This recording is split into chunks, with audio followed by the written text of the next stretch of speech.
If अगर हमारे साथ रैगिंग होती है, हमें फील होता है कि हमारे साथ रैगिंग हो रही है, तो हम उसके लिए कंप्लेंट कर सकते हैं।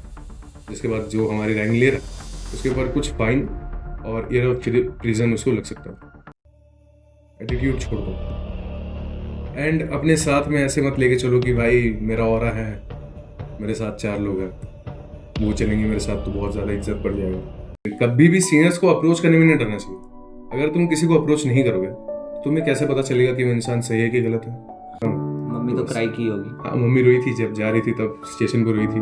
बट यही था कि जब मतलब लाइफ में कुछ आगे करना है या फिर पढ़ाई के लिए बाहर निकले हैं तो इमोशनल होने का कोई मतलब है नहीं। एटीट्यूड में चलते हैं, सबसे भिड़ते हैं या फिर नशा और ये सब में घुसे हुए हैं। वैसे बहुत सारे स्टूडेंट्स हैं, बट मेरा एक ऐसा है कि भाई जो लड़की मेरे लिए सही रहेगी मैं उसके साथ रहूँगा।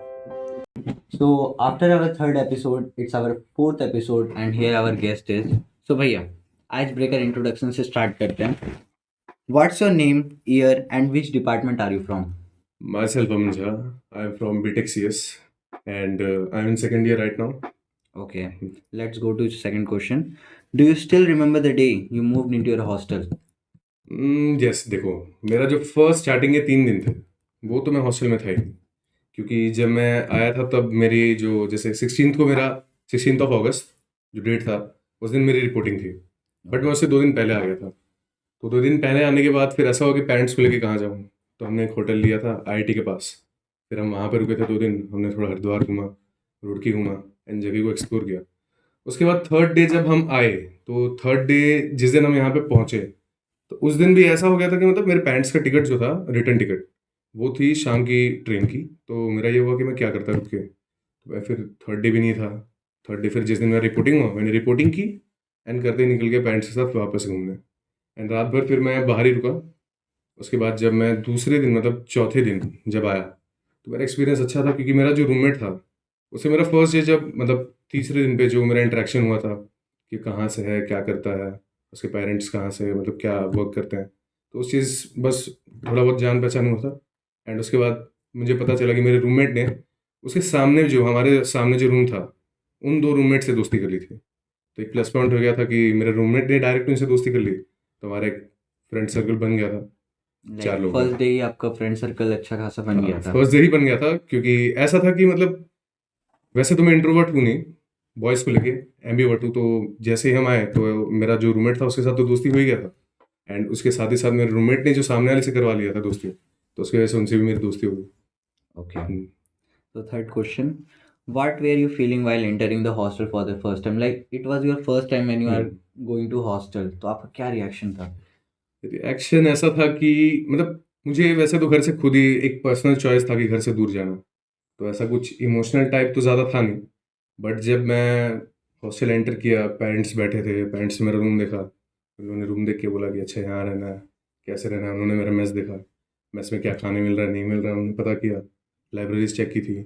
तब उनको ऐसा लगा था कि हाँ ठीक है, एक सेफ प्लेस पे है। तो उन्होंने ऐसा कुछ मतलब मेरा भी रिएक्शन ऐसा कुछ एक्सट्रीम नहीं था, बस ऐसा था हाँ ठीक है, पेरेंट्स से दूर रहेंगे।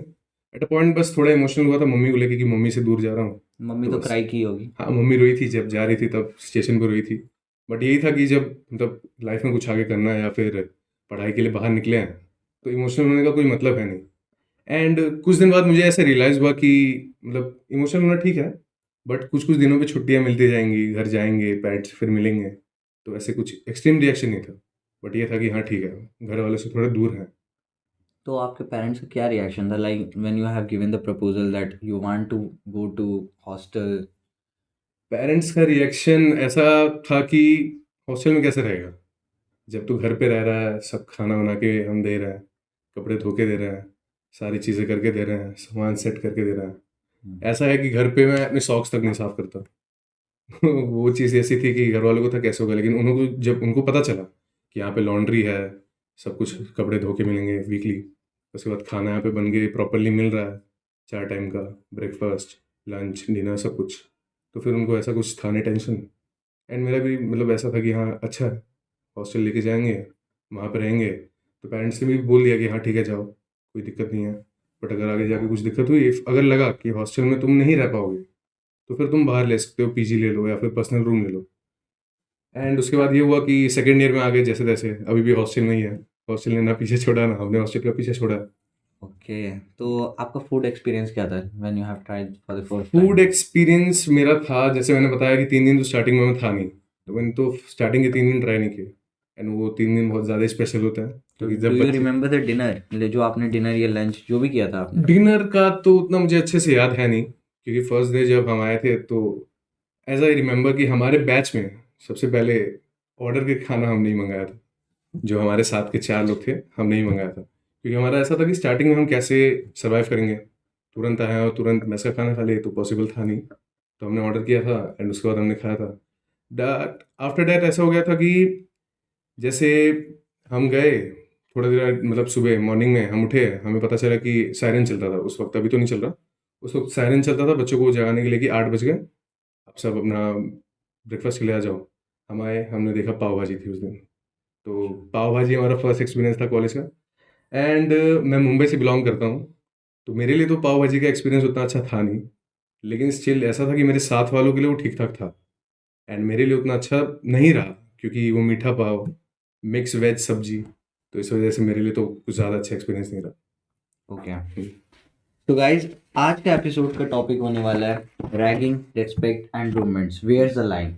एंड स्टार्ट करते भैया सेगमेंट 1 से। Hmm, ragging real talk, what is ragging really and where's the line between fun and fair? Like सबको डर लगता है कि वो फर्स्ट डे आएंगे and they will interact with the senior and what type of things senior will do with them. तो आपका क्या था? फन था, फियर था, कैसा एक्सपीरियंस था आपका? हमारा तो रैगिंग हुआ नहीं। रैगिंग नहीं हुआ आपका? रैगिंग नहीं हुआ, हमारा रैगिंग नहीं हुआ। एज इफ जैसे लोग कहते हैं इंट्रोडक्शन, हम्म, इंट्रोडक्शन हुआ था, फर्स्ट डे पे नहीं हुआ था, क्योंकि हमारे सीनियर्स तब आए नहीं थे। तो स्टार्टिंग के 2 वीक्स हमने बहुत इंजॉय किया, फ्रेंड्स बनाए।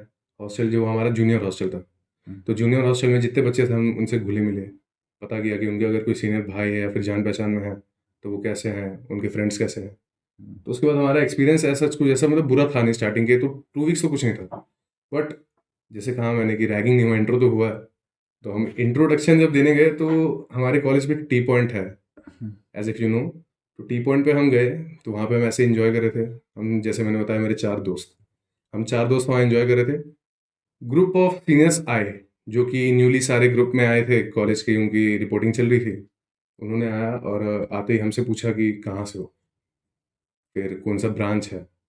तो ऐसा होता है ना, मतलब सीनियर्स में एक रहता है कि हमारे ब्रांच का अगर कोई बच्चा है या फिर कोई जूनियर है तो उसको हम थोड़ा मतलब प्रोटेक्ट करके चले। सीनियर्स आए, बीसीए के सीनियर्स थे, बीटेक के सीनियर्स थे, एग्रीकल्चर के सीनियर थे, सारे आए। हमसे पूछा कहाँ से हो, क्या करते हो, पापा क्या करते हो, हॉबीज़ क्या। मेन चीज़ तो हॉबी है। हमारी हॉबीज़ भी कुछ अतरंगी अतरंगी थी, तो उन्होंने बोला कि ट्राई कहाँ से करवा देंगे। तो आपकी हॉबीज क्या थी? मेरी हॉबी थी बाइक राइडिंग, जो कि पॉसिबल तो था नहीं, क्योंकि वहाँ पे बाइक तो था नहीं। सीनियर से बोला कि वो प्रोवाइड करवा देंगे, एज इफ हमें अगर कभी कहीं जाना पड़े या फिर कभी घूमने का मन किया तो उन्होंने वैसे कुछ हमसे करवाया नहीं। और नॉर्मल उन्होंने बस एक होता है ना कि फियर देना, ट्राई किया था हमें डर देने का, कि इसके अंदर फियर भर देता है कि भाई हम सीनियर है तो तुम्हारा इंट्रोडक्शन लेंगे। और रैगिंग टाइप्स वैसा थोड़ा फील देने की कोशिश किया था, बट वो दे नहीं पाए, क्योंकि हमारा जो फ्रेंड सर्कल था सब हट्टे कट्टे एकदम वैसे, और हमारे मैस्कुलिन। मस्कुलिन, और हमारे जो सीनियर्स थे वैसे कुछ ऐसा थे नहीं। लेकिन जो सीनियर्स हमें तभी फियर देने का कोशिश कर रहे थे, करीबन 1 से 2 दिन बाद वो हमसे बहुत ही ज़्यादा फ्रेंडली हो, बहुत ज़्यादा। तो आपने कभी एक्सपीरियंस नहीं किया रैगिंग, चाहे वो हेल्दी वे में हो या अनहेल्दी वे हेल्दी में? वे में देखो ऐसे किया है, तब नहीं किया, सेकेंड ईयर में मैंने किया। जब हम सेकेंड ईयर में एक होता है कि हम जूनियर हॉस्टल से सीनियर हॉस्टल आते हैं, तो जो सीनियर हॉस्टल में थर्ड ईयर और फोर्थ ईयर के बच्चे होते हैं वो उस जगह पे भी सीनियर ही है, हम उनके लिए जूनियर ही है। हम्म, तब आके हमारे साथ हुआ था, एज अ फन वे हुआ था, जिसमें कुछ नहीं किया हमने, मतलब ऐसा कुछ मतलब कुछ बहुत ज़्यादा खतरनाक नहीं की। जैसे बहुत सारी यूनिवर्सिटीज़ में और कॉलेज में सुना होगा, बच्चों को नंगा कर दिया, या फिर उनके साथ कुछ बहुत ही ज़्यादा फाउल लैंग्वेज में बातें कर दी, या फिर उनके पेरेंट्स को कुछ बोल दिया। ऐसा होता है कि मतलब सामने वाले को बहुत ज़्यादा डिस्ट्रेस करना, वो चीज़ नहीं हुआ हमारे साथ। आपके साथ नॉर्मल क्या हुआ था? कुछ नहीं हुआ, एज मुझे बस एक रोल प्ले का दे दिया था कंडीशन, कि एक रोल प्ले कंडीशन है तो मैं ऐसे करना है। एक फ्रेंड था मेरा, वो उसके साथ मुझे बोला था कि बस इसके साथ एक ऐसा रोल प्ले करो, और लाइक मैंने इट किया। Was a friendly way? बहुत ज़्यादा फ्रेंडली था, ऐसा कुछ खतरनाक कुछ नहीं था। बस ऐसा था कि उस जगह पे जो उस रूम में थे उन्हें मज़ा आ रहा था, दूसरा कोई सुनता तो उनको लगता कि रैगिंग हो रही है। बट उन्हें मजा आ रहा था and you are also enjoying that. बहुत ज़्यादा, लिटरली बहुत ज़्यादा। वो करीबन हमने 1 घंटे किया, मतलब 1 घंटे का पूरा प्रोसेस चल रहा था। उसके बाद में मतलब बाद में तो कुछ ऐसा हुआ था, मतलब कि एक लड़का था जो कि हमारे साथ का ही था, उसको हमने बुलाया कि कहा भाई तू आजा, किसी को भेजा था कि भाई तो उसको नहीं भेजा, मतलब पर्टिकुलरली उसके लिए नहीं भेजा था, भेजा किसी और के लिए था। लेकिन जिसके लिए भेजा था उस बंदे ने उसको बोला कि भाई तू आजा, मतलब मेरे जगह पे तू चल जा।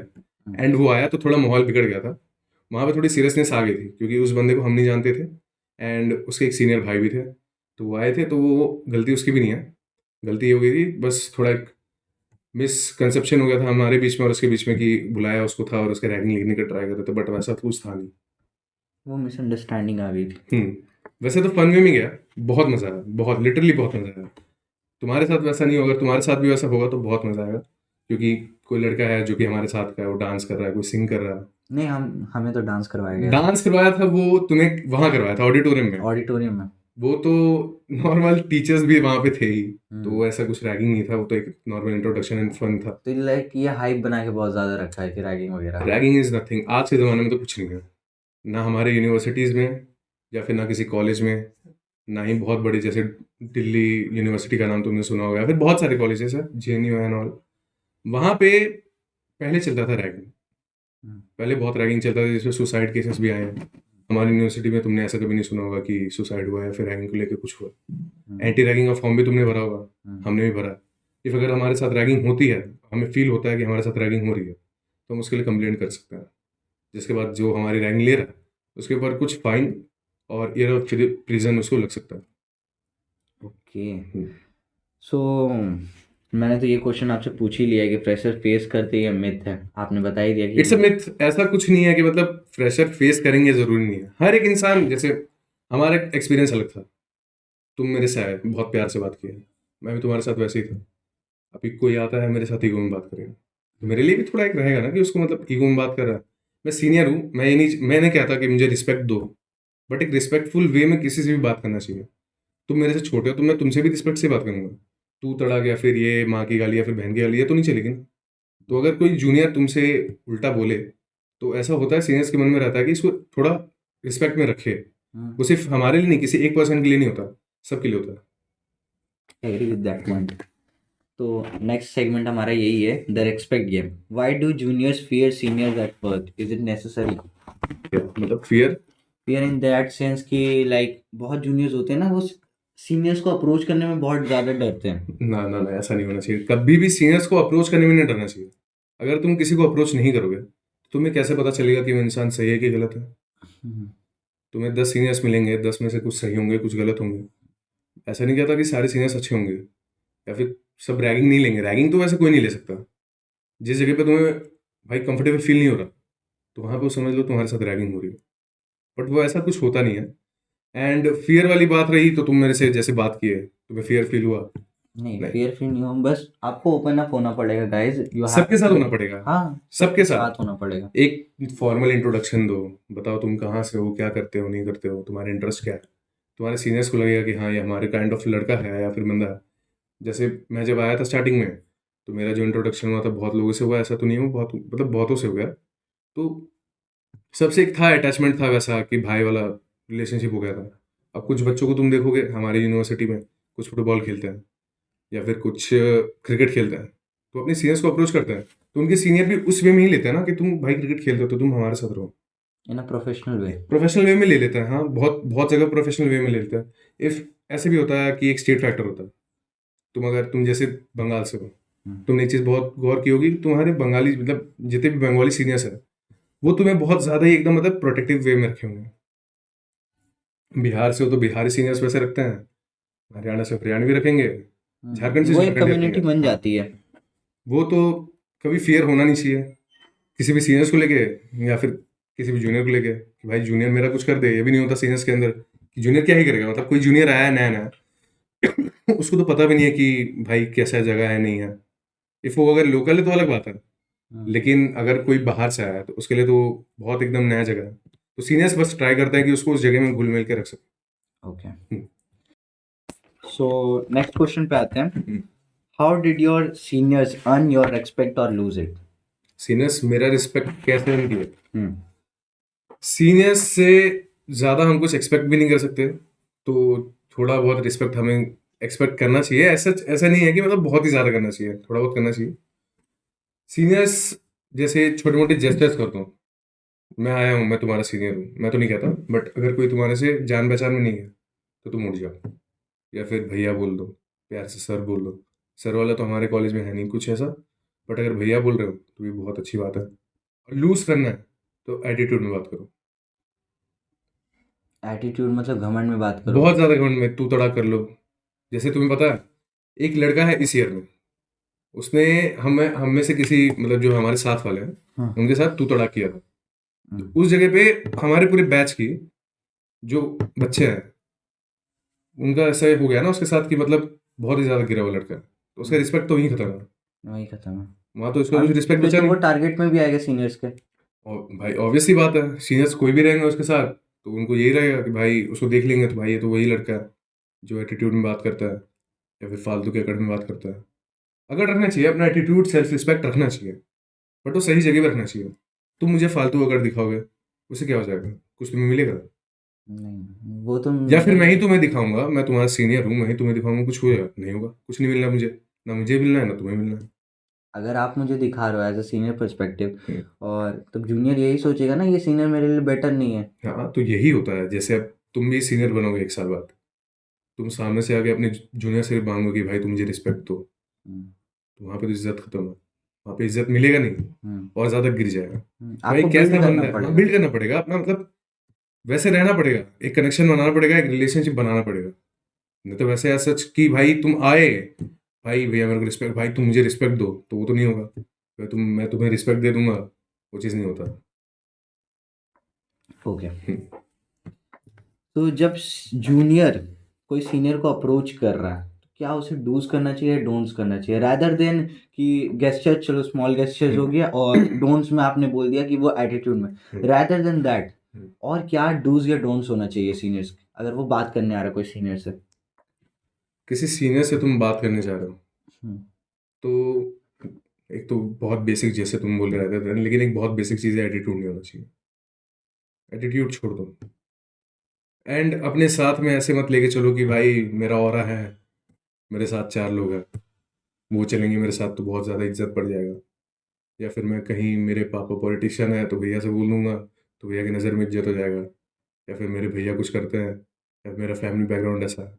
लाइक शो ऑफ मत करो शो अपने ऑफ आप। नहीं करना चाहिए, शो ऑफ करके तुम क्या करोगे? हम्म, बंदा तुमसे सीनियर है, हम्म, कुछ तो नॉलेज रखा ही होगा, कुछ तो कनेक्शन रखा ही होगा, तुम उसको दिखाओगे तो इज्जत वहीं पे तुम्हारी खत्म। भाई क्या कर रहा है बंदा, बहुत फेंक रहा है, बहुत ओवर रिएक्ट कर रहा है हर चीज़ों पे, मुझे दिखा रहा है कि भाई ये है वो है। तो इस बार के जो फर्स्ट ईयर हमारे कॉलेज में आए हैं, हम्म। आप क्या बोलना चाहेंगे उसमें से कितने स्टूडेंट्स ऐसे हैं जो लाइक बहुत ज़्यादा शो ऑफ कर रहे हैं, आपने टारगेट में करके रखा है ऐसा वैसा। मैं तो किसी को टारगेट में लिया नहीं ऐसे, बट बहुत सारे स्टूडेंट जो मुझे सुनने में आए हैं, जो मेरे दोस्तों ने बताया कि एटीट्यूड में चलते हैं, सबसे भिड़ते हैं, या फिर नशा और ये सब में घुसे हुए हैं। तो वैसे बहुत सारे स्टूडेंट्स हैं जो उस चीज़ में जा रहे हैं और लोगों की नज़र में आ रहे हैं, सिर्फ मेरे ही नहीं, सबके। तो सीनियर्स क्या स्टेप लेंगे इसमें। सीनियर स्टेप क्या ले सकते हैं? अगर तुम किसी गलत राह पे जा रहे हो तो तुम्हें बस बता सकते हैं कि तुम ये करो, तुम इस जगह मत जाओ, तुम्हें ये करना चाहिए। उससे ज़्यादा और क्या कर सकते हैं? वो तुम्हें बैठा के समझाएंगे, उससे ज़्यादा तो कुछ नहीं कर सकते। और अगर सीनियर ही हेल्प कर रहे हैं, ड्रग्स लो, liquor, smoking. First step self improvement. जब तुम खुद को ही अच्छा बनाने की राह पे चलोगे ना, तब तुम दूसरों को कर सकते हो। एक बात सीनियर को भी समझना चाहिए और जूनियर को भी समझना चाहिए कि ये दोनों ही चीज़, दोनों टू वे कॉन्वर्सेशन होता है, कभी सिंगल भी नहीं होगा। जूनियर या तो जाएगा तभी होगा, या तो सीनियर जाएगा तभी होगा। तो दोनों को समझना चाहिए, ये एक म्यूचुअल अंडरस्टैंडिंग होनी चाहिए दोनों के बीच में, बस। Okay, so segment number 3, roommate dynamics. Dynamics। हाँ, what are the biggest fight you have had with a roommate. आपने लड़ाई किया है रूममेट से, जैसे आपने कहा कि पहला दिन जाके इंटरेक्शन हुआ, देन फिर सामने दो और स्टूडेंट्स थे आपके, और आपने उनसे इंटरेक्शन घुल मिल गए बहुत ज़्यादा, तो कभी भी रूममेट में झगड़ा हुआ है।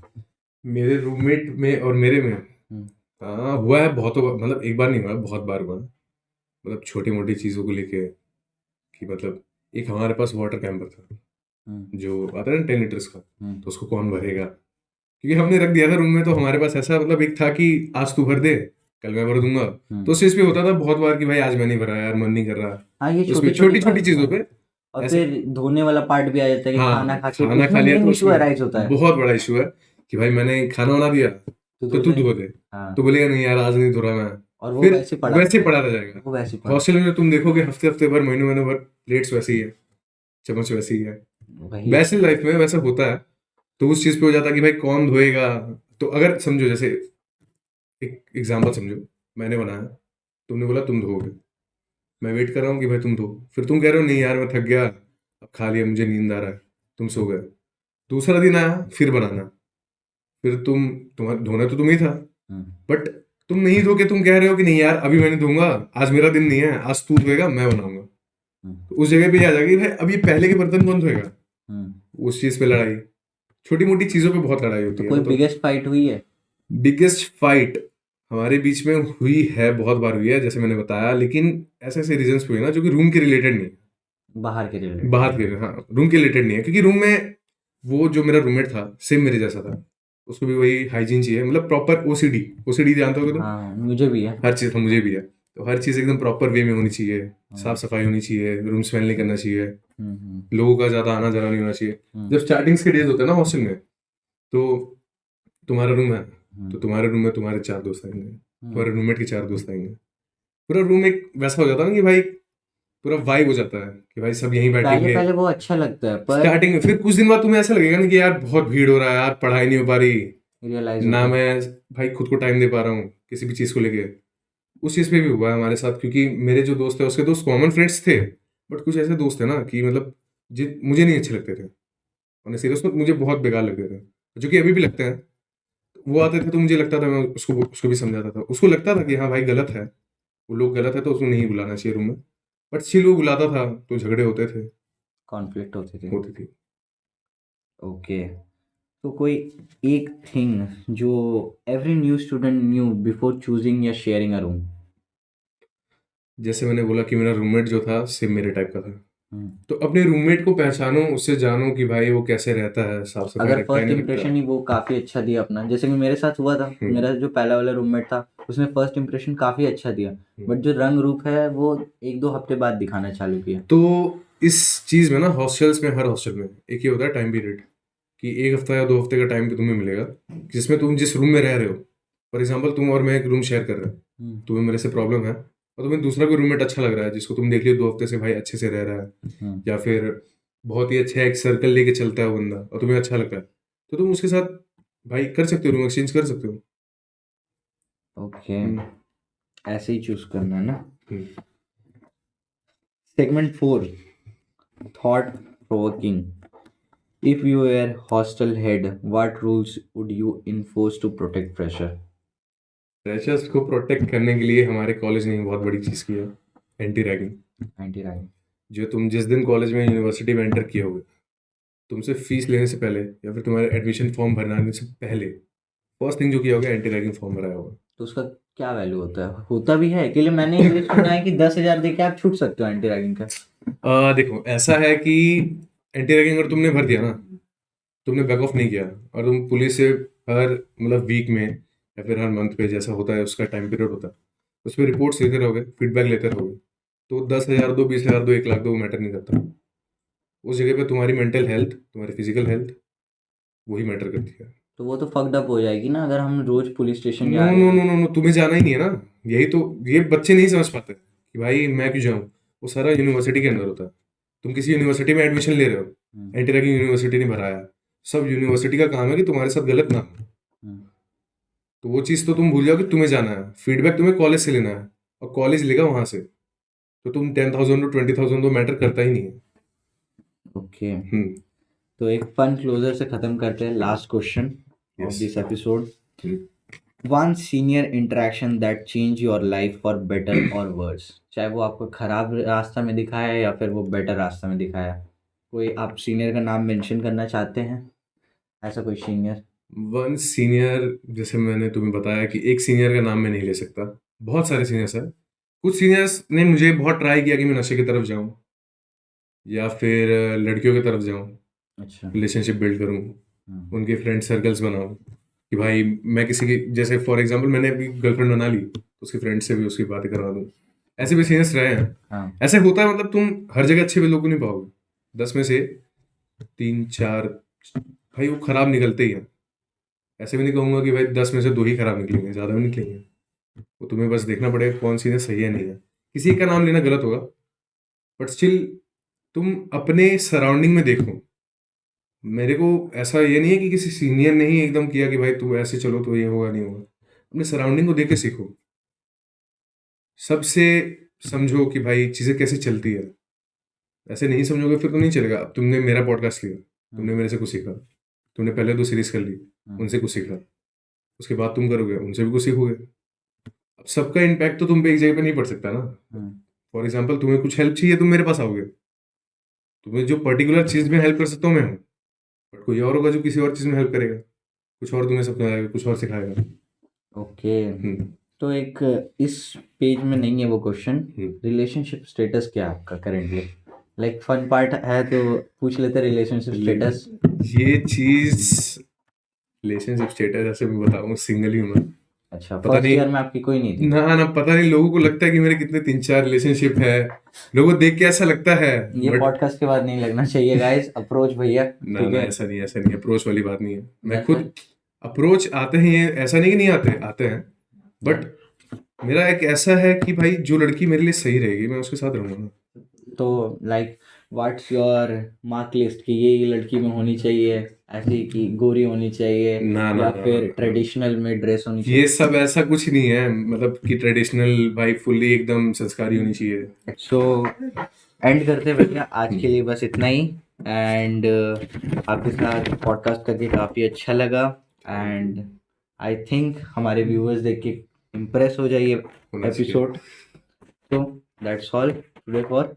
Thank मिलते you। हैं नेक्स्ट एपिसोड में, आपके साथ एक और एपिसोड आने वाला है। अच्छा, and here we go guys. मेरे को भी अभी पता चला। कोई बात नहीं। लाइक शेयर सब्सक्राइब करो भाई को, एंड अच्छे से सपोर्ट एंड करो। I want to show you the time, किस टाइम पे हम लोग शूट कर रहे हैं।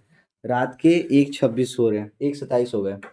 And at that time we are shooting, ठीक है ना? मेहनत भाई, मेहनत, मेहनत, dedication, dedication. Dedication. Like share subscribe करो भाई को, आगे सपोर्ट करो, एंड अच्छे अच्छे कमेंट्स करो, गाली मत देना।